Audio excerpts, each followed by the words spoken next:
Today, we're joined by Abhijit Iyer Mitra, one of India's most incisive strategic thinkers and a senior fellow at the Institute of Peace and Conflict Studies.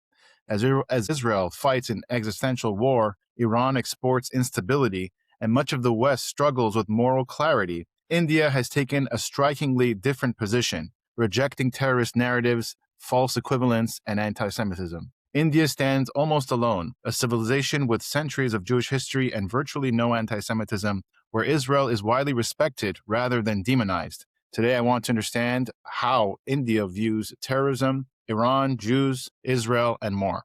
Abhijit, welcome. It's great to have you. Thank you, Daniel. It's a pleasure being on here. Let's start with the most urgent issue. From India's perspective, what is Iran going through today? What are your thoughts on the internal crackdowns, the mass protests, the murders, and the mounting global tensions? So this is going to be a slightly tough one for an Israeli audience or a Jewish audience generally to swallow. But we view Iran the same way the EU and the US view Al-Jolani, which is that they have a very, very problematic past. But as far as we're concerned, they're moderate, semi-secular, semi-feminist Democrats. And there's a reason for it. In India, we need to remember we're the second biggest Shia country on earth after Iran. And our Shias, unlike our Sunnis are very, very problematic, the Sunni minority. Our Shias are the model minority. They don't get involved in terrorism. In fact, in the Kashmir insurgency, there was only one Shia terrorist ever found. And the only other Shia terror attack was on the Israeli defense attaché when she was traveling in an armored car in the diplomatic zone in Delhi. They've been very useful to us for the last, in fact, only since 1979. Before 1979, we did not like them. After 1979, they've been very useful for us. Because of their own diplomatic stupidity, they isolated themselves. And that proved very good for us because it opened up the entire Shia-Sunni schism all over again, which meant many things. First, political Islam in India split at that point into Shia political Islam and Sunni political Islam. And within the Shia fold, there are about 6-7 different denominations in India. There are the Nizari Ismailis, from where the term assassin comes, Hashashum, the old man of the mountains in Alamut, who are, they're almost seen as Hindus. They wear bindis, they have, those dots on the head, and they have no issues going to Hindu temples or worshipping Hindu gods and things like that. Totally chilled out community. They're the Dawoodi Bohras who are all about making money. They don't give a damn about, Iran or what happens to the Shias in Yemen or anything like that. And there are the Twelver, the Jafri, which is the Iranian domination. Now, the way the Indian Twelver Jafris behave, there are 3 concentrations of them in the southern city of Hyderabad, in the central city of Lucknow, and in the northern area of Kashmir, specifically in Kargil. What they do when you go into their areas is you won't find any local Muslim heroes.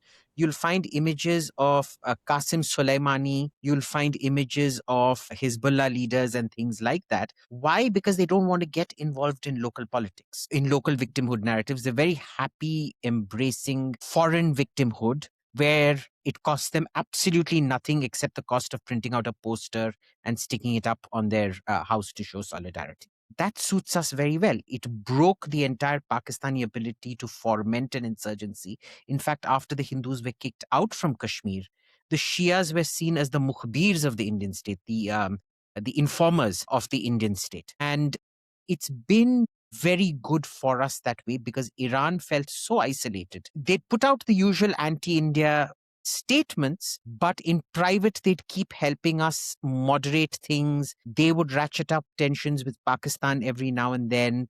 I don't know if you heard this, but last year they exchanged missile strikes. Israel wasn't the only country that got hit by Iranian missiles. Pakistan did too. A large barrage of missiles, in fact, from the Iranians. And currently, the Iranians let us play our little games in supporting the highly secular, democratic, and feminist emirate of Afghanistan. Very interesting. Which is another paragon of secular virtue in the region, might I remind our viewers. So, with the U.S. naval forces now deployed near Iran and Tehran warning of retaliation if attacked, do you think that Iran is currently deterred by this restraint, or does this regional pressure only make it more emboldened? There are two strands I hear. One is from my friends in Tehran who all live in these high disposable income areas. And, the problem is, like every country that has a chasm between the high disposable income and the working classes, I think you see that a lot in Iran. They're hoping things change. They are still very patriotic. You won't find Iranians saying, "Come, please, regime change us." They're still like very bad. But look, if something good comes out of the very bad, then that's a good thing. On the other hand, all the contacts I've made through work within the security establishment are quite, I won't say blasé, but they're quite fatalistic that maybe the Americans will bomb a lot. But the ground reality is not like Libya. You can't just have an air campaign that will end up. Remember, there was a raging civil war going on. So it was easy to shift the balance through aerial bombardment for one of the parties. It's also not like Iraq. It's not a flat desert terrain where you can ingress very easily. This is a highly mountainous region, some of the highest mountains in Asia. It's basically the Iranian plateau. High altitude, cold, desert, rugged terrain, not easy. They seem to be quite happy to they're not happy, but they seem to be willing to chance it. Let's put it that way. Now, Iran continues to back, militias and proxies across the region, from Hezbollah in Lebanon, Houthis in Yemen, Hamas, obviously. How does India view this state-sponsored terrorism that Iran is practicing? So generally, Israel and India have this deal that, Israel ignores all the terrorists that operate in India, and we generally ignore all the terrorists that operate out there. It's a very smart strategy because you never maximize your enemies. You always divide and minimize your enemies. And it suited us both very well over the last 20, 30, 40 years. Now, are we uncomfortable with what the Iranians do? Yes, because one thing we've seen is all the tactical innovations in terrorism that Hezbollah or other Iranian proxies do, like the Houthis, invariably end up migrating to our part of the region. Sometimes it is techniques from our part of the region that end up migrating to the Middle East. Now, let me give a simple example. The Iranians first started using suicide bombers in the Iran-Iraq war, and the religious justification for that was that it isn't suicide. Suicide is for dead enders. This is basically warhead replacement technology. We don't have smart bombs in that sense. Therefore, we're using humans as guidance mechanisms. And they would use human wave tactics against the Iraqis and throw these guys, they'd provide cover fire till one of their suicide bombers got into Iraqi bunkers and would blow it up. We very rapidly saw that technique migrate to Sri Lanka. And the Sri Lankan suicide bombers would use very, very similar cover fire followed by a suicide bomber coming in tactic against the Sri Lankan army and against Indian positions once our own ill-fated intervention in Sri Lanka. This has always been a concern. So on one hand, we're uncomfortable with what they do, and yet on the other, we pretend it is not going to be a problem. But the fact remains that Iran has not been a problem for us yet. Will it metastasize in the future? Of course.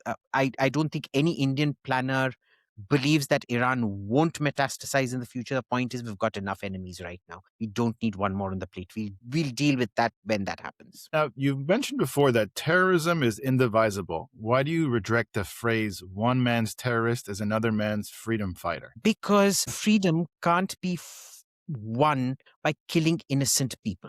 What happened on the 7th of October, if you asked me, was it okay if Hezbollah had gone and killed 5, 7, 10 Israeli army officers, I would have said yes, that is a legitimate act of liberation. Just like I keep getting attacked in India for saying, the attack on the Air Force base in Kashmir was not an act of terrorism because it was a legitimate military target in an insurgency. But when you start going after civilians, when you start killing them in the most sadistic, torturing people deliberately, using hostages as strategy, become tell me, I mean, you have to be very sick to think that this fellow could be any kind of freedom fighter for anybody. Because somebody who does that to somebody else is going to do that to you almost invariably. Psychopathy is not divisible. Terrorism is very, very similar. In India, this gets very controversial because we had a largely peaceful independence movement, but there were violent aspects to it. Several of our freedom fighters were hanged. The thing is, they never went around killing women and children. They only targeted British government officials, right? There is no duality. There has not been a single Indian freedom fighter who ever targeted British women, British children, or anything of that sort. This becomes one of those, and in this day and age where you've got so much wokery, everybody wants to make everything terrorism. Oh, this is stochastic terror. What the hell is stochastic terrorism? This is stochastic terrorism. This is verbal terrorism. This is gender terrorism. No, terrorism, I think it was Daniel Reisner at the ICT in Herzliya who came up with this brilliant tidbit, which was the best definition of terrorism was actually coined by the OIC, the Organization of Islamic Countries. And they had 5 criteria for it. Intent, B, the intent must be political. C, it has to have collateral damage effects on civilians. The intent must also be to not specifically targeted. It must be a target of chance, etc., etc. They never went ahead with passing their own definition because they realized they were all indicted by the same criteria. But terrorism is a very, very specific definition. So it has always been indivisible, except for people that want to create false equivalences to put their own, to suit their agenda. I don't think anybody has ever been confused as to what terrorism is. Why do you think that restraint is demanded almost exclusively of democracies, such as Israel, while terrorist organizations, there's not much demanded of them? I think this is, again, one of those academic constructs. Democracies should be restrained. Could you please show me which manual says that? Which technical document, UN resolution, Geneva Convention, Vienna Convention says? I've not seen any. I might be mistaken. Maybe my education's lacking, but I've never actually been shown any of that. But this is one of those things where you have a very misguided compassion for the terrorists as somehow being the underdog. Look, compared to a police force, Hannibal Lecter is the underdog. That doesn't mean Hannibal Lecter isn't a psychopath, right? It doesn't mean Hannibal Lecter shouldn't be shot. It doesn't mean that if he's got an innocent hostage in front of him and mistakenly the bullet goes through the hostage's head, it still counts as a legitimate shot, full stop. This is the concocting of norms based on feelings that don't have any legal backing to them, as I understand it. It's also, the same way they fiddle around with the definition of terrorism, they also fiddle around with the laws of proportionality. Remember, proportionality doesn't mean, Daniel slapped me, therefore I shall slap him once. No. Proportionality is Daniel slapped me. I'm a psycho. I've decided I'm going to kill Daniel. And therefore, my attempt at killing Daniel needs to be proportionate to killing him alone. I need to book my ticket to San Francisco, wherever you are, have a knife or a gun, and just come and kill you. I can't come and kill everybody near you, set your house on fire, whatever. So it has to be proportionate to the task. It is not equivalence. And this is, I think, much more a game of narratives of a certain interest group than it is any serious academic discourse or any intelligent policy. Now, do ceasefires with terrorist organizations save lives, or do they prolong wars? At what point does not destroying a terrorist organization become stupidity? I think you only stop attacking a terrorist organization when you know that terrorist organization is destroyed. They are on their last legs. Remember, the deal that the Brits struck with the IRA was after Margaret Thatcher's entire anti-terror policy had brought them to their knees. They did not have the political will to go on beyond that. Of course, I mean, you pass off as a great victory for both. That is perfectly fine. The issue is they did not make the deal till they were on the verge of destruction. That is how you do a deal. The notion somehow that tell me something. How does a ceasefire help deter a non-state actor? The message you've given the non-state actor is it's okay if there is enough international pressure, you can actually get a respite from getting pounded. That for me is incentivization. And this is why I always tell people, if you want to learn how to deal with a terrorist, get a dog. Many people get angry with their dog after the dog runs away and then comes back. And I'm like, dude, why are you getting angry with the dog when he comes back? That's when you reward the dog. Dealing with terrorists is very simple. It's like it's training like God, I really don't want to insult German shepherds by comparing them to Hamas or Hezbollah. I'm sorry to all German shepherds, Dobermans, Rottweilers, and all of them. They're very sweet creatures. Never intended to insult any of those lovely fur bags. But imagine you're a Hamas guy. You get a ceasefire. You're thinking, dude, I pulled it off. For him, it's a mental victory. For you, it's a ceasefire. For him, it's a victory. Why? Because he's a nihilist. That's a death cult masquerading as a political movement. Death for him is victory. He dies, it's victory. Death is personal victory. Ceasefire is political victory. This is one of those things where, it's like, I know you shouldn't compare everything to Germany, but till you literally get to the Reichstag, hoist the banner of the Soviet Union, and see to it the Führer doesn't shoot himself through the head, it's not a victory. This is just World War I, which was a stopgap for World War II. Now, the world accuses Israel of genocide, but the only genocide that happened was on October 7th. We see how Hamas hides behind their civilians. They have a practice of human sacrifice. They hide in mosques and hospitals and all the different things that they do. And they're never called out about that. What are your thoughts on the way that they conduct war? Well, look, we're so used to this out here. We've seen this in Kashmir all the time. They used to get civilians to start pelting stones at armored vehicles so that they could come up close to our soldiers. And, it doesn't matter how much body armor you have, there's always exposed parts, usually around the armpits and things, where they then come and stab you with a knife. We're very used to this. So when we see, this is why India refused to condemn Israel, because we've dealt with this. It's one thing sitting in a New York penthouse thinking about what war should be, and it's quite another being an Indian having faced terrorism in all our cities and understanding what war actually is, especially this kind of war. Now, every time we've had briefings from the Israelis, we've had very elaborate sessions where they've shown us, this guy went into this building. We had to do a double tap to warn the guys, please get out of that building. We knew that he's going to run away. But still, the point is we had to get the office at least and the computers in the office, so we bombed it. There is a whole very clearly thought out set legal procedure and terms of engagement that the IDF uses. We've seen it. It's been validated by legalists. We've never found any legal problems with it. Several Indians have been on the strip and we've understood exactly what that sequence of events is. Now, what happens in a war is you see the guy go in, your thresholds reduce, the terms of engagement, the envelopes of engagement increase, which is permissible in a war. In a war, you are allowed to launch surprise attacks. You don't exactly start a war saying, oh, hello, I'm going to come and bomb, that.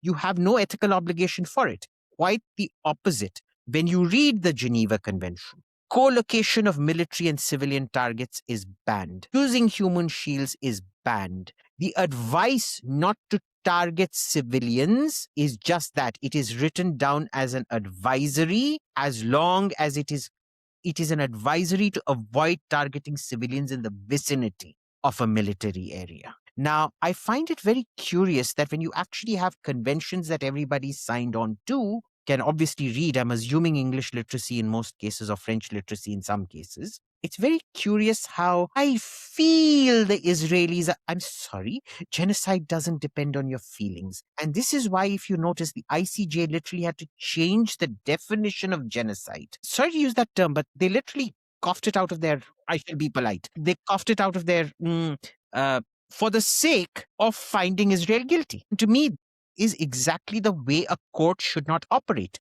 You should not want to find somebody guilty and then change the law. You apply the law even when you find it odious to apply. Now, I realize a whole bunch of Europeans, having grown up, find this odious. But tell me something. How come they were all cheerleading what happened in Serbia? Do you remember they bombed Serbia radio TV? They didn't even warn the people inside. That wasn't a war crime. They were all celebrating that. They had no issues with all those trains they bombed in Serbia that were full of people during the Kosovo campaign. Oh, no, they had no issues with that. Suddenly, if Israel does it, oh, how dare you do it? It's just a theory, but I think there's been so much latent anti Semitism in Europe. This just takes, if you've noticed, basically in the Middle Ages, they just wanted to kill the Jew, and the blood libel was just the excuse. This is just modern day blood libel. They hate Jews. This is just a very convenient way to use the same old tropes repackaged to do what they want to do. I don't know where it's going to end. I don't see a way out. I think it's too toxic of an environment right now. But every time the one thing I always do is challenge these people on the legality. I'm like, okay, show me where it says that. It's fantastic you have these views. Please show me the legal document where it says that. I've never seen a legal document. And when it isn't based on fact, it isn't based on law, it's based on feelings. That's the classic sign that this isn't rational. This is some kind of a visceral emotional reaction, which then leads you down a very dark path. Now, you mentioned anti Semitism. From what I've heard, in India, there's almost no anti Semitism. Now, is that built into Indian civilization, meaning Jews lived there for centuries? Were they always treated like that historically? Can you get into that a little bit? You do have modern anti-Semitism in large parts of the Muslim community here, for obvious reasons, because of globalization and YouTube, and how narratives travel very quickly. You do see that out there. But amongst Hindus, you see, we're all Hinduism is an agglomeration of a whole load of beliefs. So, for example, my school is the Charvaka school, where we're atheists, and we're considered Hindus because, well, you believe there is no God. See, that's a belief system. Therefore, you're one of us. So we're an agglomeration of freaks. And so when this freak cult comes in from the Middle East, you're just one more freak cult in a whole bunch of freak cults. It's just that you chaps don't work on Friday and Saturday. Okay, that's your special freakishness. Congratulations to you. You're just one of us. Now, the second thing that happens is there's, stigma attached to scientific discovery, to working with, say, bodies, or with alchemy, or any of that sort. So the study of sciences, you don't get accused of witchcraft in India. It's like, oh, he's that strange, he's the fellow who dabbles in dark magic. Okay, that's fine. I'll stay away from him. He might be very dangerous. He might invoke the dark gods on me. So respect, bro, stay away from you. You're not going to face a pogrom. Third, there's absolutely no law against usury out here. Unlike Christianity or Islam, where, lending and interest were seen as bad, in India, we never had that restriction. Now, I don't know if it's a pro or a con, was that there was absolutely no niche. This is why the Jewish population in India never grew, because there was never a vacant spot for our Jewish community to ever find its unique niche in. All trades were open to Indian Jews, but I guess the risk and therefore returns on risk simply went there. Which is why the Indian Jewish community always stayed a small one, even though they never got killed, never got pogromed, never got persecuted. So no special treatment, even though it's a very good kind, it's the kind of no special treatment you really want. It maybe wasn't the kind of investment risk that a lot of people were looking for, and so it always remained a small community. So that is why you don't have, in fact, if you look at the traditional tropes of anti-Semitism in the West, these would actually be very good in India. If, you said, oh, this guy, literally take from the Protocols of the Elders of Zion and said, this guy, he controls world media, the only riot that would happen is people lining up outside your house to get their daughters married off to your son. If you said, oh, he charges usury and he's built up a lot of money based on charging interest rates, again, you'd have a riot outside your house with all those guys wanting their daughters married off to your son. These weren't bad things. If you drink the blood of martyr child, they'd all be like, oh my God, this guy is a serious dark magic practitioner. They won't be wanting to marry their daughters off to you, but they'd stay the hell away from you. I think people still forget that till about 60, 70 years back on the Indian mainland, In the hills of the south and in the hills of the northeast, we had headhunting tribes that still practiced human sacrifice. In the Andaman Islands, we still have the Sentinelese tribe who are still Stone Age, who refuse contact with the outside world. We don't feel this crying Christian need to save them and impose our worldview on them, you see. So I don't believe I can save anyone. I think everybody has a point of view. All points of view are celebrated in India. It's just the DNA of India. If you look at our sacred book, the Vedas, it's essentially the Treaty of Westphalia. It's everybody believes in something. Let's combine it into some kind of a consensus document, celebrate it, and everybody can continue becoming freaks. You brought up Europe. In Europe, Jews were ghettoized, they were scapegoated. Doesn't seem like that pattern emerged in India. Yeah. But did Jews ever threaten the Indian power structures? The problem always was that in Europe or in the Arab or in the Islamic world, there were always these niches where people could get in because they were seen as, we don't want to get into alchemy. Oh, we don't want to get into necromancy. Oh, we don't want to get into usury. In India, none of these trades were open. So it was equal opportunity for everybody. Nobody could really build up a monopoly per se. You did have very famous Jews in India. There were some very famous Indian Jewish financier who was the chief minister to one of our southern kings. But again, it never threatened the power structure at all. Even when the Baghdadi Jews fleeing the pogroms in Baghdad came, the Sassoons specifically, they were actually extremely beneficial to India because I don't know if you know this, but it was the two families, the Sassoons of Bombay, the Jews, and the Tatars, the Zoroastrians from Iran, who started the opium wars with China for the benefit of India's GDP. So India actually benefited from the opium wars.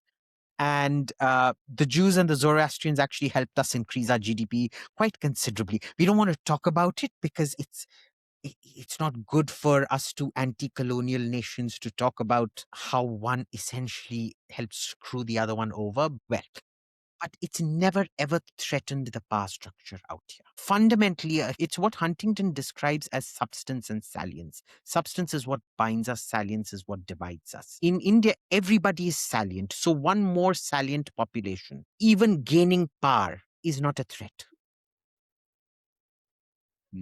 Okay.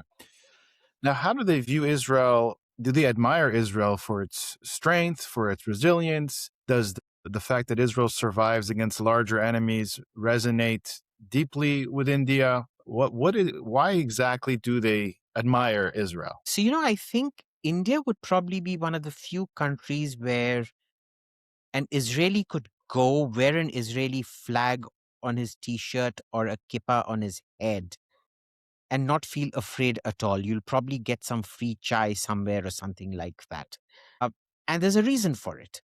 Now, one of it is dark, which is, they'll say, oh, people have on occasion come up and then, oh, you're killing Muslims. Very good. There is that, reductivist, bigoted attitude amongst some sections. But mostly, it's admiration on two fronts. The first is that you're able to articulate a cultural, religious view of a society and still keep it a very modern society, number one. And number two, you're able to face off much, much bigger people.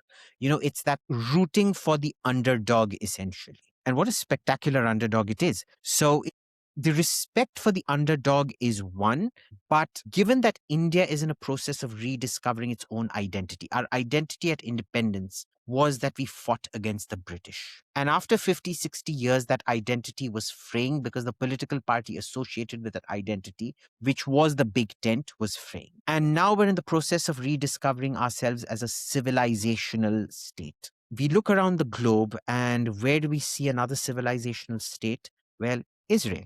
Right, which is not ethnic, it's multi-ethnic because there are dark African Israelis, there are white Ashkenazi Israelis, there are brown Mizrahi Israelis and things like that.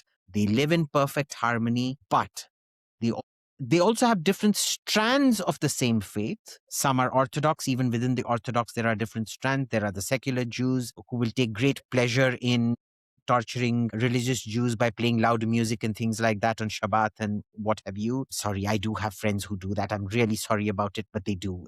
it's actually fun to watch for me. Vicarious, nasty, sadistic pleasure, but it is what it is. Something we find very attractive because as we redefine ourselves, that's something that is, it's not a cut, copy, paste, but it's definitely a template worth emulating for us. And then, of course, there is the technical achievements. I think this is one thing people don't realize why Israel is so popular out here. For an Indian mother, Indian mothers are like Jewish mothers. All Indian boys are like Jewish boys. They're all mama's boys. And the only reason you get slapped at home is when you don't get good marks in school. And it's the same thing. Either your son is a doctor or he's an engineer or he's a lawyer or he's the lump of shit. It's that exact same Jewish mother mentality that we have out here. I'm stereotyping, of course. These are typical jokes, but all stereotypes are somewhere based in reality. So that love of education. And you look in America, both are diasporas, highly educated, highly urban, unfortunately highly liberal also, not my preferred political leaning, but that's what they are. And they tend to be very family oriented, delayed gratification, very fiscally conservative. It's something that when we see a community so completely dedicated to scholarship, it's something we find very attractive. Because in India, more than the soldier, it is the scholar who's represented, which is why, God, I'm going to bring the caste system into it. I know I'm going to get banned for this, but the way the Indian caste system works is it is the scholar who is on top, not the soldier. And it is this love of scholarship, of knowledge, the reverence of knowledge and the people who spread knowledge that we find really attractive. It's interesting that India views Israel as the underdog, while the rest of the world views the Palestinians as the underdog. I was always wondering why the IDF soldiers, after they serve in the army, they almost exclusively go to India.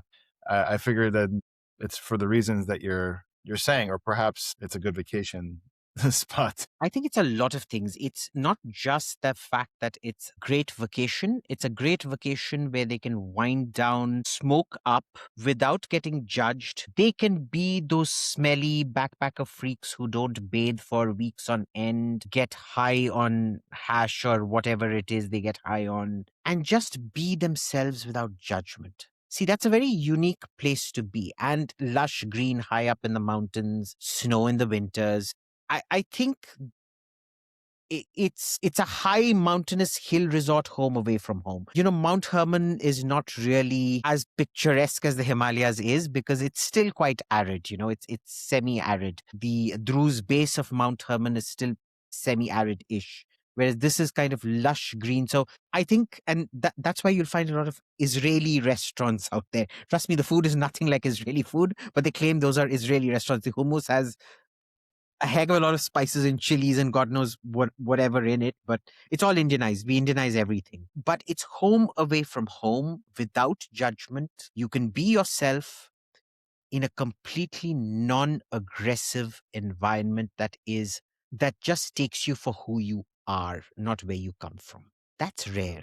And I think those kids really enjoy themselves out there. Now, we know that Israel and Pakistan were ironically both created in 1948. Why did they take such radical different paths? Was that divergence embedded at the birth of the countries or driven by later choices? I think it had a lot to do with the fact that Israel decided very early on, because it had such a small population, that it was going to invest in human beings. Human life was always extremely expensive in Israel. Human life, the choice of giving up even a single Israeli life was a very, very politically expensive decision to, precisely because of the paucity of humans that foundational Israel faced. With Pakistan, it was the exact opposite. They had such a huge population. Human life was cheap.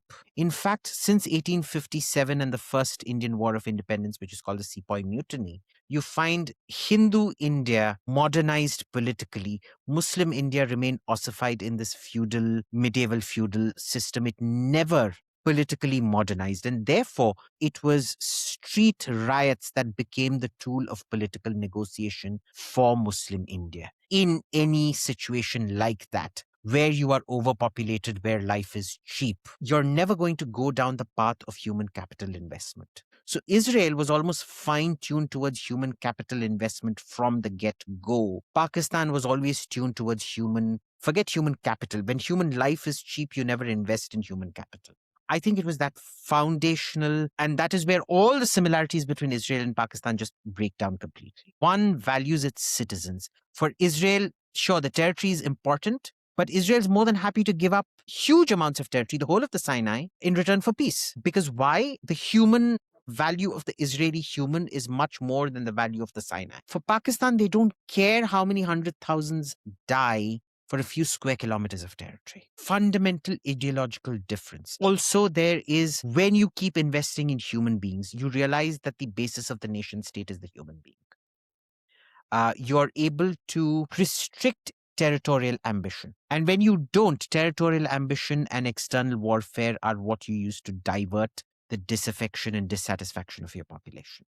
It has, over the generations, these tendencies just tend to, it's geometric growth of gripe and state inadequacy and anger and radicalization. It also seems like at the United Nations, the ones that speak the loudest against Israel is Pakistan. Why is it that they have, it seems, such a hatred towards Israel? Is there a root to that?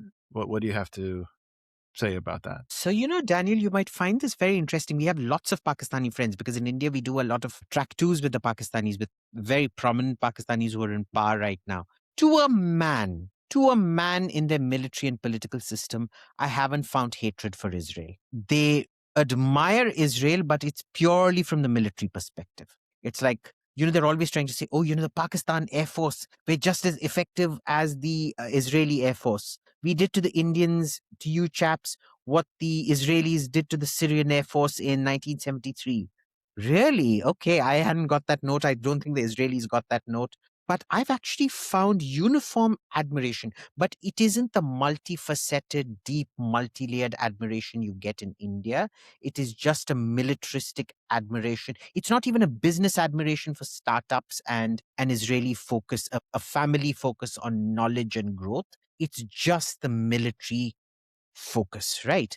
And unfortunately, when you keep digging on that, because you ask them, have you been to Israel? No. So tell me what you want to know, because I've been there 14 times, I can talk to you about it. And 14 more. You keep digging, and somewhere then the anti-Semitism starts coming through.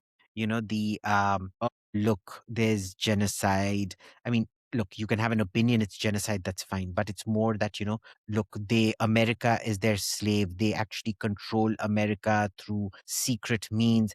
The basic protocols of Elders of Zion, gobbledygook. They will restate it. But I just want to say they don't restate it in a derisive way. They actually restate it in an admirational way. I don't think the Israelis understand that because when an Israeli hears the protocols repeated, they think the connotation has to be negative. Here, the connotation is actually grudging admiration. Now, why is Pakistan loud? Because I think Pakistan's done something very smart. Pakistan doesn't send troops against Israel. Pakistan doesn't send air forces against Israel. It's hardly ever, I think they sent a few troops in 73 maybe, or 65, 67. I don't know. But one of those wars, they sent a small contingent and that was it. They substitute their lack of actual physical financial commitment with a whole load of verbal commitment. As we know, in Islam itself, there's a lot of anti-Semitism, and we see a growing amount of anti-Semitism in Western societies, especially in Europe. At the same time, we see a lot of immigration. The Muslim populations in those countries are rising. Somebody once told me the reason why there's more anti-Semitism is because there's more Islam in these countries. Do you think that's a correct assessment, or is the reason for anti-Semitism something else? Golden rule causation, correlation isn't causation, of course. And no, I think this is what apologists will tell you to steer the conversation away from inherent anti-Semitism in those European societies, organic anti-Semitism that exists out there itself. It has been latent for a long time. After the Second World War, it was not politically correct to express it openly. I think they're using the excuse of greater Muslim immigration and things like that to hide their own anti-Semitism. And I think there is more than enough evidence that places like, so some of the loudest countries that have been anti-Israel in the last 4 or 5 years. Ireland, where are the Muslims in Ireland? What's the big Muslim population in Ireland? It's negligible. Spain, where's the big Muslim population? Why are the Spanish being so upset? And remember, this is Spain, where Isabella and Ferdinand kicked out all the Judeos and, forced everybody to hang a leg of ham so that they could see them eating ham and God knows what else. Spain has a long history of absolutely vicious anti-Semitism. And no, it's the Arabs coming in. Please give me a break. Give me a break. You want to use Arabs as the whipping boy for this? Be my guest. Is there anti-Semitism? There's vicious anti-Semitism in the Arab world. But please, it isn't Arabs coming in there that's making you anti-Semitic. The current prime minister is just an anti-Semit, period. He's trying to use, politics and morality and whatever. Notice how he keeps shifting goalposts. The Irish are exactly the same. They're really no different. We've got a disgusting Irish ambassador in Delhi at the moment who's literally been supporting, the normalization of child rape. He's been supporting attacks on victims of sexual assault and things like that. I don't know what is happening with their polity, but we're seeing what we know of Irish polity here sitting in India, which is the whitest country in Europe as far as I'm concerned, is very, very disturbing. They are, punishing thought crimes. They're punishing speech crimes. First of all, thought can't be a crime. Speech can't be a crime, but they're going down that path. It's going down a very, very dark path. They're either justifying it legally, morally, or they're finding scapegoats saying Muslims. I'm not buying that. I'm sorry. If you want to have the same conversation about the Arab world, I'm happy to talk about Islamist anti-Semitism. But in Europe, to me, it's like saying the Germans didn't want the Holocaust to happen. It was only the Nazis who wanted the Holocaust to happen. Blame the Nazis. What were the Nazis? What, they came down from Mars or Saturn or Venus, did they? They were Germans, right? They won a goddamn election as far as I remember. They were very much German. So, I'm not buying this correlation at all. Why is it that the woke ideology, from what I hear, never took hold in India the way that it took hold in the West? I think wokeness is a state you achieve when you're a developed country. I think it's our backwardness in a sense that protected us. We're largely still a pre-industrial, agrarian, low-income society. And we're also very linguistically backward. Most Indian languages haven't modernized their lexicon. One of the first things the founding fathers of Israel did was there were lots of, Hebrew was a very old language. It's a Bronze Age language. And there were no industrial age words in Hebrew. And the first thing they did was they made it an industrial age language, a manufacturing age language, and then an information age language. In India, we're still stuck in the Iron Age or Bronze Age, depending on the language where it is. You can't even express most thoughts in as sophisticated a way as you can with English. So, it was both the actual physical backwardness as well as the linguistic isolation in addition to linguistic limitations that saw to it wokeness never got a hold. Imagine you're a single mother of 3 trying to put food on your table, which really a lot of India is, even say 2-parent families. You don't have time to think, did I hurt somebody? Did I offend somebody? Is my daughter actually my son? Did I ask them their pronouns? Yeah, you're not. Plus, we've got historically, for a few thousand years, we've identified some 64 genders. In India, you can be a transgender or whatever. Till about 150, 200 years back, transgenders were revered in India. They were seen as sacred. A marriage could not be completed till that is to say, an actual gender dysmorphic person whose genitalia were not formed as either male or female. A marriage could not be consecrated till one of them had come and blessed the marriage, right? Because it was considered a very sacred union of male and female powers, energies, or whatever. Homosexuality, again, has never been an issue. Imagine I'm gay in a third world country, very openly homosexual. Nobody's ever wanted to kill me, stone me. Do you get jokes? Yeah. Derision, sure. That you can live with. So, we've always been, in spite of our backwardness, a very open-minded country, and our backwardness also keeps us close-minded enough and protects us. It's the perfect mix of open and closed. What do you think that Israelis and Jews should understand about India that maybe they currently don't? It's first, don't believe the New York Times and Washington Post or the Guardian. Take it with as much salt as you take their reportage on Israel and Gaza. Second, it's an extraordinarily complex country. Western political constructs, Western theology, Western philosophy don't adequately explain India or get into the depth or complexity of India. I've spent the last 48 years of my life in this country, and every year you learn something so spectacularly new about this country. You look back at what I wrote just 2 years back and I feel like a complete idiot. I'll be like, my God, Oaf wrote this, and they're like, oh shit, that's me. It's, bro, we don't get our own country. It's too complex for us to get. You can visit India 100 times, you're still not going to get her. And it's very important not to go by narratives. There's this thing that nationalism is bad. Nationalism is bad in a context, in a place, in a region where it's exploited a certain way. Populations will behave. The immutable rule of anthropology and sociology is populations behave similarly under similar stimuli. The problem in India is the stimuli are so very different. The same analogies of nationalism in Europe 1930s just don't apply to India. You're not going to go down the same vectors. It's far more complex. And just because you find it easy to read an English paper doesn't mean the English paper understands the complexity of India even within 50 kilometers of itself. A correspondent who's sent to India for 3 years, who doesn't speak any of the native languages, really, they're going to write a piece on India and form your mind, create your opinion about it, when I haven't even understood anything about it in 48 years, speaking about 5 different local languages, really? I think not. I think that's quite presumptuous. So just keep an open mind. Keep an open mind, understand everything that's true about India. The equal opposite is also true about India. We're a pastiche of contradictions. I'll ask you a final question.